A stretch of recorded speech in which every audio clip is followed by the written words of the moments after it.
découvert ici. Que vous avez découvert Ivoire TV. Ivoire TV.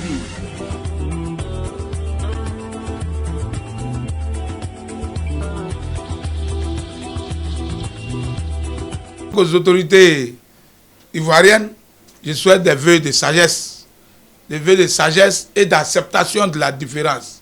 Parce que dans une nation où on parle de démocratie, on serait surpris de voir que c'est une autocratie qui est déployée, que chacun accepte que son voisin ne soit pas dans le même camp, dans la même équipe, dans la même vision, que chacun accepte la contradiction pour une nation aussi radieuse comme on l'a connu hier, cette belle cité de paix, cette belle cité d'hospitalité qu'est la Côte d'Ivoire.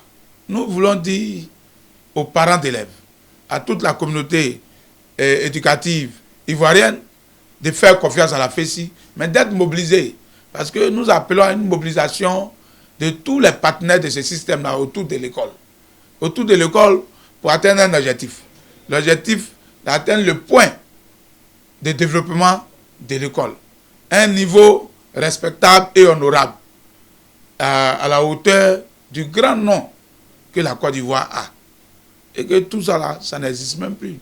Les violences, les congés anticipés, les phénomènes de corruption dans les lycées, collèges, dans les universités, les notes sexuellement transmissibles, la prolifération de la drogue, des tortures sexuelles, que tous ces fléaux-là sortent du système éducatif définitivement. Et ça, nous donnons l'année 2022 pour ne plus qu'on s'entende, on entende ça encore dans notre système éducatif. À l'enseignement supérieur, il faut dire merci.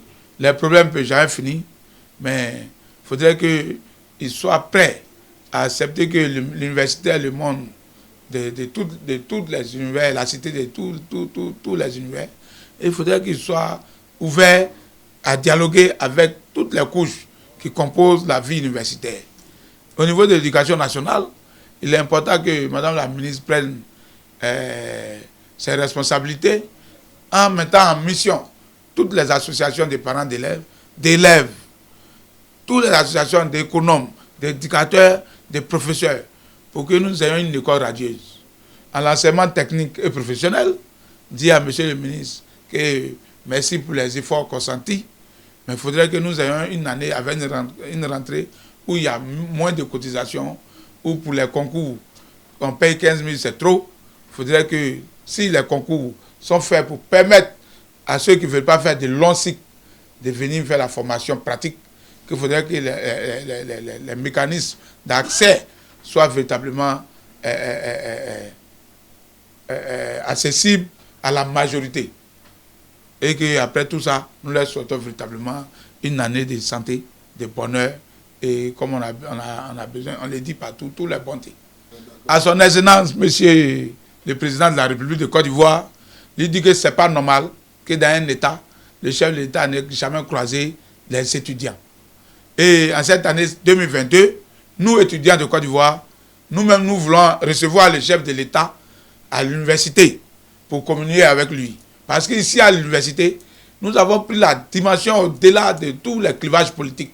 Nous avons compris que si l'État doit exister, la nation doit exister demain, il faut que nous nous formons.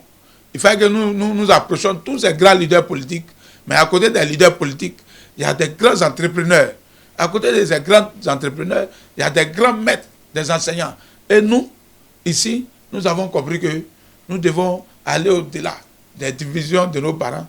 Mais il faudrait que le chef de l'État, qui est le père de la nation, arrive quand même à l'université pour communier, ne serait-ce qu'une demi-journée avec les étudiants. Et notre vœu le plus ardent pour 2022, c'est de voir le chef de l'État avec les milliers d'étudiants en cette année 2022 pour communier. Vous avez découvert ici. Que vous avez découvert Ivoire TV.